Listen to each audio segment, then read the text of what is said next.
الحمد لله رب العالمين، والصلاة والسلام على سيد الأنبياء والمرسلين وخاتم النبيين سيدنا محمد وآله وصحبه أجمعين ومن تبعهم بإحسان ودعا بدعوتهم إلى يوم الدين. أما بعد، عن عثمان رضي الله عنه قال: كان رسول الله صلى الله عليه وسلم إذا فرغ من دفن الميت وقف عليه فقال: استغفروا لأخيكم ثم سلوا له بالتثبيت فإنه الآن يسأل. رواه أبو داود أو كما قال عليه الصلاة والسلام. اللهم صل على محمد وعلى آل محمد وبارك وسلم. محترم بزرگوں، دوستوں اور دینی بھائیوں، خلیفہ ثالث داماد رسول حضرت عثمان بن عفان رضی اللہ عنہ بیان کرتے ہیں کہ رسول اللہ صلی اللہ علیہ وسلم جب میت کے دفن سے فارغ ہو جاتے تو قبر کے پاس کھڑے ہو جاتے اور لوگوں سے فرماتے: استغفروا لاخیکم، اپنے بھائی کے لیے استغفار کرو، اپنے بھائی کے لیے اللہ سے مغفرت طلب کرو، ثم صلوا له بالتثبیت، اور اس کے لیے ثابت قدمی کی دعا کرو، فإنه الآن يسأل، کیونکہ اس وقت اس سے سوال و جواب ہوگا۔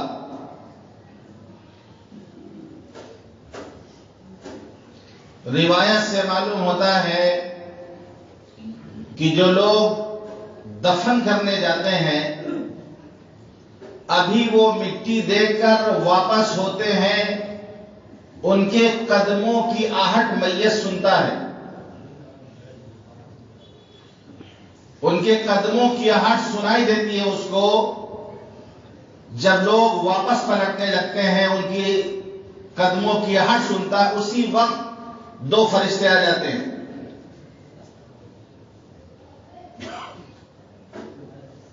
اللہ کے رسول صلی اللہ علیہ وسلم نے فرمایا، حدیث کا مفہوم یہ ہے کہ دو فرشتے آ کے اس کو بٹھاتے ہیں اور اس سے سوال کرتے ہیں۔ تین سوال کا ذکر ملتا ہے جو سب کو معلوم ہے۔ یہی ایک ایسا امتحان ہے، یہی ایک ایسا پرچہ ہے جو پہلے سے سب کو معلوم ہے، تاکہ اس کے جواب کی تیاری کر لے وہ، ورنہ اور جو امتحان ہوتا ہے اس کا سوال چھپا کے رکھا جاتا ہے۔ یہاں پرچہ پہلے آؤٹ کر دیا گیا، قبر میں جو سوال ہونے ہیں اس کو پہلے بتا دیا گیا۔ پہلا سوال ہوتا ہے: من ربک، تمہارا رب کون؟ مومن بندہ جواب دیتا ہے: ربی اللہ، میرا رب اللہ ہے۔ دوسرا سوال: ما دینک، تمہارا دین کیا ہے؟ مومن کہتا ہے: دین یعنی اسلام، میرا دین اسلام ہے۔ فرشتے پوچھتے ہیں: ما کنت تقول فی ھذا الرجل، تیسرا سوال پوچھتے ہیں اللہ کے رسول صلی اللہ علیہ وسلم کے بارے میں، اس آدمی کے بارے میں تم کیا کہتے تھے، اس شخص کے بارے میں تم کیا کہتے تھے؟ مومن بندہ کہتا ہے: یہ اللہ کے رسول ہیں۔ پھر فرشتے پوچھتے ہیں: تمہیں معلوم کیسے ہوا؟ مومن کہتا ہے کہ ہم نے قرآن پڑھا ہے، قرآن نے ہمیں بتایا ہے کہ اللہ کے رسول ہیں، سچے رسول ہیں، ہم آپ پر ایمان لائیں۔ جب یہ تینوں سوال کا جواب دے دیتا ہے تو آسمان سے منادی کرنے والا منادی کرتا ہے، آواز لگاتا ہے کہ اس نے بالکل صحیح جواب دیا، اس کے لیے اس کے قبر میں جنت کا فرش بچھا دو، جنت کا لباس اس کو پہنا دو، جنت کی طرف اس کی قبر میں کھڑکی کھول دو جس سے اس کے ساتھ اس کے لیے ٹھنڈی ٹھنڈی ہوائیں آئیں، اور پھر قبر منتہائے نظر تک وسیع کر دی جاتی ہے، کشادہ کر دی جاتی ہے۔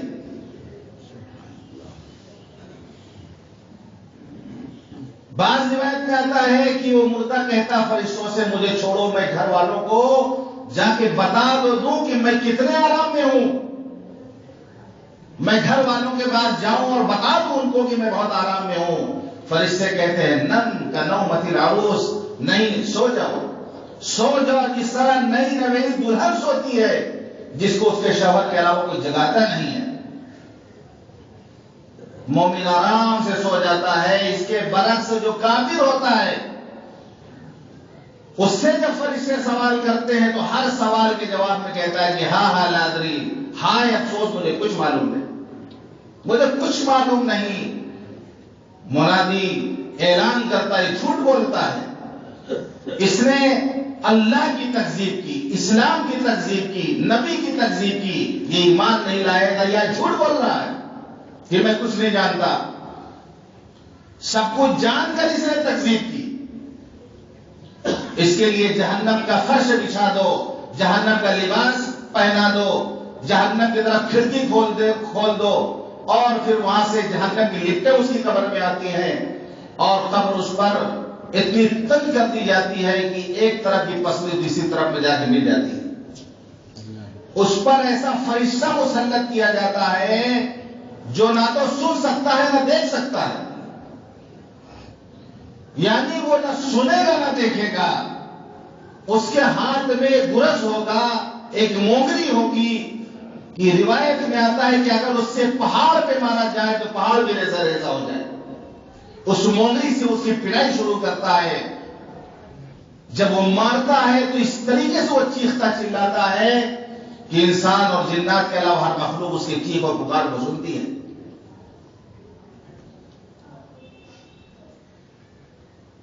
قبر کا معاملہ بہت نازک ہے، بہت حساس ہے۔ مرنے کے بعد کی جو زندگی ہے، جو مرحلہ آنے والا ہے، وہ بہت زبردست ہے۔ اللہ کے رسول صلی اللہ علیہ وسلم نے فرمایا کہ روزانہ صبح شام صاحب قبر کے سامنے اس کا ٹھکانہ دکھایا جاتا ہے، روزانہ صبح شام۔ اگر نیک ہے تو جنت کا ٹھکانہ اس کو دکھایا جاتا ہے، دیکھو یہ تمہارا ٹھکانہ ہونے والا ہے۔ صبح بھی دکھایا جاتا ہے، شام کو بھی دکھایا جاتا ہے۔ اگر بدکار ہوتا ہے تو جہنم میں اس کا ہونے والا ٹھکانہ صبح شام اس کو دکھایا جاتا ہے۔ کیوں دکھایا جاتا ہے؟ ہم اندازہ لگا سکتے ہیں کہ روزانہ صبح شام جب ایک مومن اپنے ٹھکانوں کو دیکھے گا تو اس کو کتنی خوشی حاصل ہوگی۔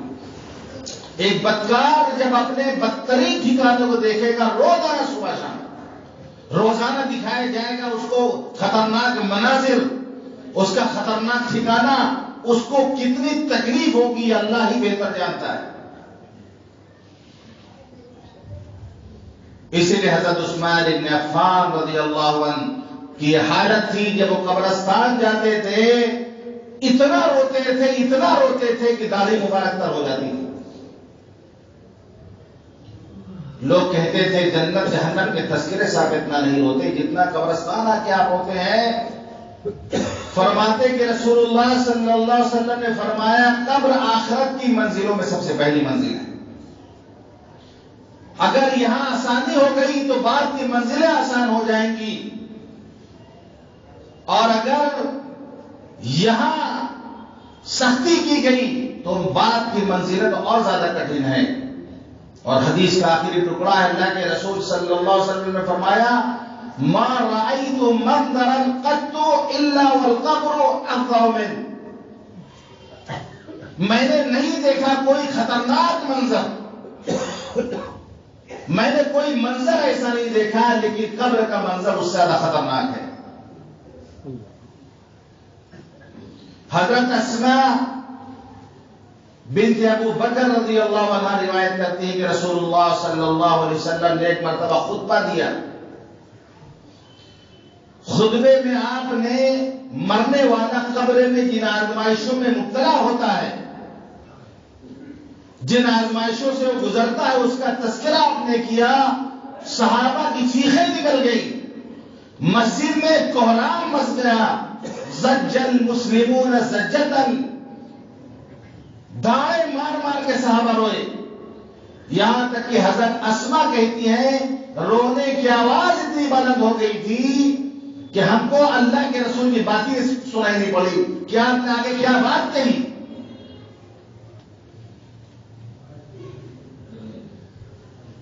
مشہور صحابی حضرت سعد بن معاذ رضی اللہ عنہ، انصاری صحابی ہیں، قبیلہ دوس کے سردار، قبیلہ اوس کے سردار تھے۔ یہی وہ صحابی ہیں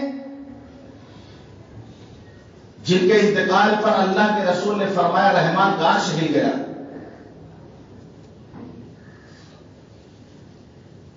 ستر ہزار فرشتے ان کے جنازے میں شریک ہوئے، آسمان کے دروازے ان کے لیے کھول دیے گئے۔ جنازہ بالکل ہلکا تھا، منافقوں نے تانا دیا کہ جنازہ بہت ہلکا ہے۔ اللہ کے رسول صلی اللہ علیہ وسلم نے فرمایا فرشتے بھی کاندھا لگائے ہوئے ہیں۔ کیا مقام تھا حضرت سعد بن معاذ کا، کیسا ایمان رہا ہوگا ان کا، جن کی موت سے اللہ کا عرش ہل گیا۔ عمر کتنی تھی؟ صرف 37 سال۔ بہت زیادہ اسلام کا زمانہ بھی نہیں پایا، مدینے میں اسلام قبول کیا انہوں نے حضرت مصعب بن عمیر رضی اللہ عنہ کے ہاتھوں پر۔ سن 5 ہجری میں ان کا وصال ہوا ہے۔ ہجرت کے 5ویں سال انتقال کر گئے، 37 سال کی عمر تھی۔ کیسا ایمان انہوں نے اپنا بنایا ہوگا۔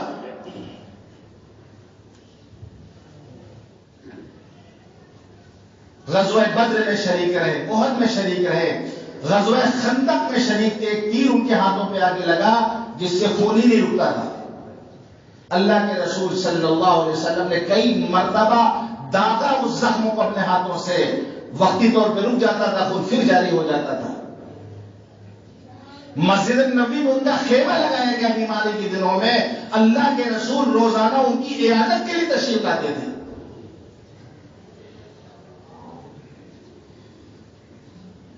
بنو قریظہ کا مسئلہ حل کرنے کے لیے گئے تو اللہ کے رسول نے فرمایا صحابہ سے قوموا لسیدکم، سعد بن معاذ کے لیے کھڑے ہو جاؤ۔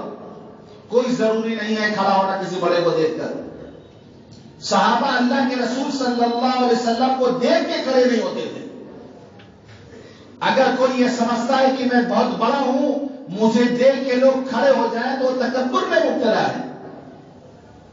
کوئی ضروری نہیں کسی بڑے کو دیکھ کے کوئی کھڑا ہو ادب سے، اس لیے کہ صحابہ اللہ کے رسول صلی اللہ علیہ وسلم کو دیکھ کر کھڑے نہیں ہوتے تھے، کیونکہ ان کو معلوم تھا آپ اس کو ناپسند فرماتے ہیں۔ اس کے باوجود سعد بن معاذ جب آ رہے تھے، بیماری کے دنوں میں آ رہے تھے، اللہ کے رسول نے صحابہ سے فرمایا قوموا لسیدکم، اپنے سردار کے لیے کھڑے ہو جاؤ۔ اگر کوئی فرد محبت میں کسی کی عیادت میں کھڑا ہو جاتا ہے تو منع بھی نہیں ہے، اور کھڑا ہونا ضروری بھی نہیں ہے۔ کوئی ادب میں کھڑا ہو جاتا ہے تو حرج بھی نہیں ہے، لیکن اس کے دل میں، سامنے والے کے دل میں یہ بات نہ ہو کہ لوگ مجھے دیکھ کے کھڑے ہو جائے کریں۔ اگر یہ بات اس کے ذہن و دماغ میں ہے کہ میں بڑا آدمی ہوں، مجھے دیکھ کے لوگ کھڑے ہو، تو تکبر میں مبتلا ہے۔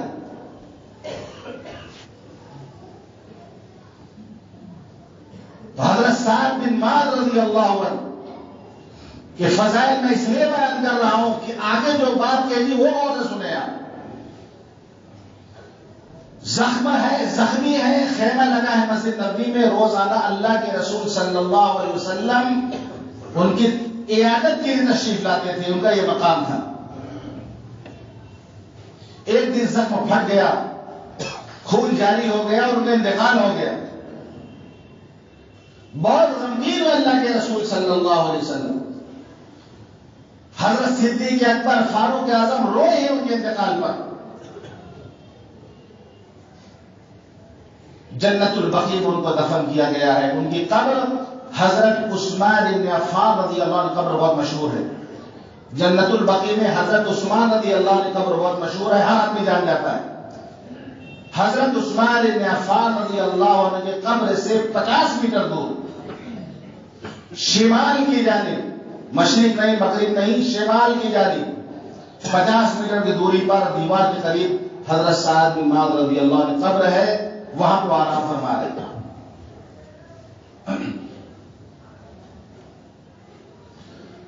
تو 70,000 فرشتے ان کے جنازے میں شریک ہوئے.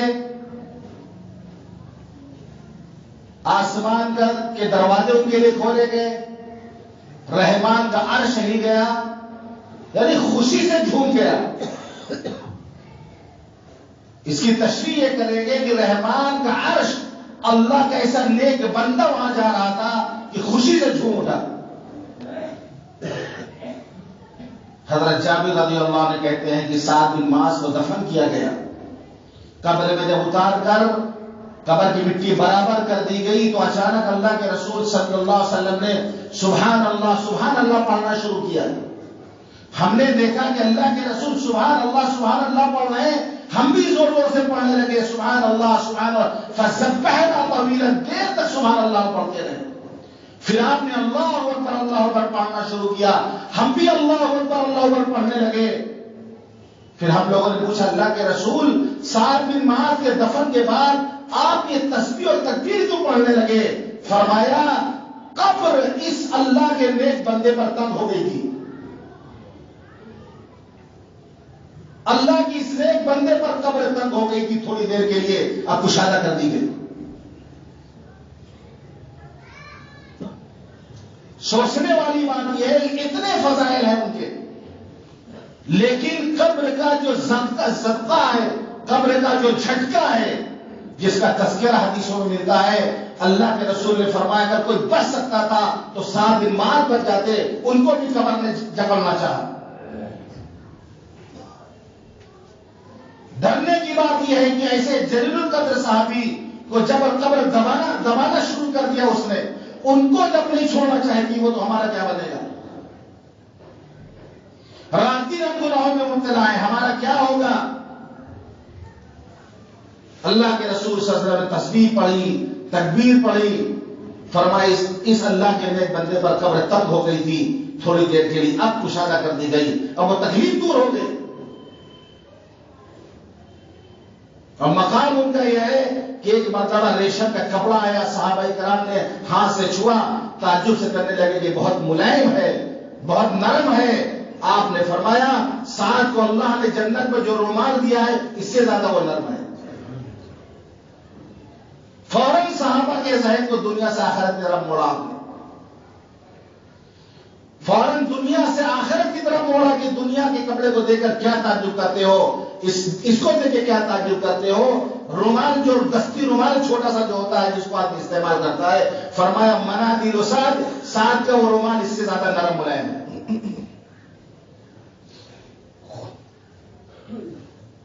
تو اس حدیث کو سن کر, اس حدیث کو پڑھ کر کہاں جانا چاہیے؟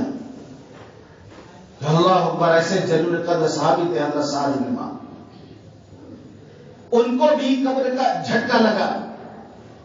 پھر اللہ کے رسول نے ان کے حق میں دعا کی, تکبیر اور تسبیح پڑھی تو وہ چیز دور کر دی گئی.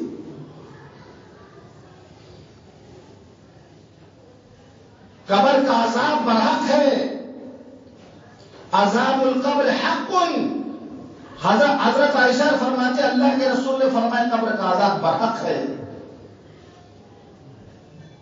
حضرت عائشہ فرماتی ہے کہ اللہ کے رسول ہر نماز کے بعد عذاب قبر سے پناہ مانگتے تھے. ہر نماز کے بعد آپ عذاب قبر سے پناہ مانگتے تھے. حضرت زید بن ثابت رضی اللہ عنہ کہتے ہیں کہ ایک مرتبہ اللہ کے رسول صلی اللہ علیہ وسلم ایک خچر پر سوار ہو کر جا رہے تھے. راستے میں ایک جگہ آپ کی خچری جو تھی وہ بتک گئی، راستے سے ہٹ گئی، قریب تھا کہ وہاں کو گرا دے، اتنا بتکی وہ قریب تھا کہ آپ گر جائے۔ وہاں پر دیکھا گیا کہ 5-6 قبریں پہلے سے موجود ہیں۔ اللہ کے رسول صلی اللہ علیہ وسلم پوچھا کون جانتا ہے قبر والوں کو؟ ایک صاحب نے کہا اللہ کے رسول ہم جانتے ہیں، شرک کی حالت میں ان کا انتقال ہوا ہے، شرک کی حالت میں ان کا انتقال ہوا ہے۔ آپ نے فرمایا ان کو قبر میں عذاب ہو رہا ہے، ان کو قبر میں عذاب ہو رہا ہے۔ اگر یہ خوف نہ ہوتا، اگر یہ خوف نہ ہوتا کہ تم مردوں کو دفن کرنا نہ چھوڑ دو، میں اللہ سے دعا کرتا کہ تمہیں بھی وہ عذاب قبر سنا دے جو میں سن رہا ہوں، جو میں سن رہا ہوں وہ تم کو بھی سنوا دیتا، لیکن خوف اس بات کا ہے ایسی دہشت تاری ہوگی تم پر، اتنا گھبراؤ گے کہ قبر کے پاس کوئی آنا نہیں چاہے گا، مردوں کو دفن کرنا چھوڑ دو۔ خطرہ اس بات کا ہے، آدمی کیا کوئی بیمار پڑ جاتا ہے، دیکھیں آپ انسان کتنا پریشان رہتا ہے، کھانا پینا چھوڑ جاتا ہے، پریشانی کا عالم میں کھانا پینا چھوڑ جاتا ہے، قبر کا عذاب ظاہر کر دیا جاتا تو لوگ قبرستان نہ جاتے، مردوں کو دفن کرنا چھوڑ دیتے۔ پھر آپ نے فرمایا، جو لوگ موجود تھے آپ نے فرمایا اللہ سے پناہ چاہو جہنم کے عذاب سے۔ سب نے کہا کہ ہم اللہ سے پناہ چاہتے جہنم کے عذاب سے۔ آپ نے فرمایا اللہ سے پناہ چاہو قبر کے عذاب سے۔ سب نے کہا ہم اللہ سے پناہ چاہتے قبر کے عذاب سے۔ آپ نے فرمایا اللہ کی پناہ چاہو ظاہری اور باطنی فتنوں سے۔ سب نے کہا کہ ہم اللہ کی پناہ چاہتے ہیں ظاہری اور باطنی فتنوں سے۔ آپ نے فرمایا اللہ کی پناہ چاہو دجال کے فتنے سے۔ سب نے کہا کہ ہم دجال کے فتنے سے پناہ چاہتے ہیں۔ سب سے بڑا فتنہ دجال کا فتنہ ہو۔ جو شخص جو ہر جمعے کو سورہ کہف کی تلاوت کرے گا وہ دجال کے فتنے سے بچ جائے گا۔ ہم میں سے کون ہے جو ہر جمعہ سورہ کہف پڑھتا ہے؟ گنتی کے چند لوگ ملیں گے۔ جمعرات کی رات سے لے کے مغرب تک کا ٹائم ہمارے پاس ہوتا ہے۔ سورج غروب ہوا جمعرات کے دن، جمعہ کا شروع ہو جاتا ہے جمعہ کی رات، اس وقت سے لے کے مغرب تک ٹائم ملتا ہے، سورہ کہف کی تلاوت کر لیں۔ سب سے بڑا فتنہ دجال کا فتنہ ہے۔ اللہ کے رسول صلی اللہ علیہ وسلم نے فرمایا جو ہر جمعے کو سورہ کہف کی تلاوت کرے گا اللہ اس کو دجال کے فتنے سے محفوظ رکھے گا۔ ہم اس کے فتنے سے اگر محفوظ رہنا چاہتے ہیں تو سورہ کہف کی تلاوت کریں، ہر جمعہ اس کا اہتمام کریں۔ ہم 15 پارہ میں ہے سورہ کہف، 16 پارہ میں ختم ہوتی ہے۔ حضرت برا ابن عازب رضی اللہ عنہ فرماتے ہیں کہ اللہ کے رسول صلی اللہ علیہ وسلم کے ساتھ ایک انصاری شخص کے جنازے میں ہم لوگ گئے۔ قبر کھودنے میں بھی ٹائم دیر تھی، کبھی ہوتا ہے جنازہ پہنچ جاتا ہے قبر تیار نہیں رہتی، انتظار کرنا پڑتا ہے۔ قبر میں ابھی کی تیاری میں تھوڑا دیر تھی، اللہ کے رسول صلی اللہ علیہ وسلم اس جگہ بیٹھ گئے، ہم بھی آپ کے ارد گرد بیٹھ گئے۔ آپ کے ہاتھ ایک چھڑی تھی جس سے زمین پہ آپ کچھ لکیریں بنا رہے تھے، جیسے غمزدہ شخص تر جھکا بیٹھا کچھ لکیریں بنا رہا ہو، یہ کیفیت تھی آپ کی۔ پھر آپ نے سر مبارک اٹھایا اور لوگوں سے فرمائے لوگوں قبر کے عذاب سے اللہ کی پناہ چاہو، لوگوں قبر کے عذاب سے اللہ کی پناہ چاہو، لوگوں قبر کے عذاب سے اللہ کی پناہ چاہو۔ 2-3 مرتبہ آپ نے بات اس وقت ارشاد فرمائی۔ تو یاد رکھیں قبر کا عذاب برحق ہے، اس سے کیسے بچا جا سکتا ہے، کن لوگوں کو عام طور پہ عذاب قبر ہوتا ہے، اس سے بچنے کی کیا شکل ہو سکتی ہے وہ میں بتاتا آپ کے سامنے، لیکن ابھی وقت ہو گیا ہے۔ ورنہ کن لوگوں کو عذاب قبر عام طور پہ ہوتا ہے، کن گناہوں کی وجہ سے عذاب قبر ہوتا ہے، تاکہ اسے ہم بچ سکیں، کس طریقے سے بچا جا سکتا ہے، کون سے نیک اعمال ایسے کرنے ہیں جن کا ثمرہ یہ ہے کہ آدمی عذاب قبر سے بچ جائے گا۔ تو یہ چیزیں انشاءاللہ آئندہ جمعہ کو بیان کی جائیں گی. اللہ تعالی ہم سب کو کہنے اور سنت عمل کرنے کی توفیق عطا فرمائے. وآخر دعوانا الحمدللہ رب العالمین.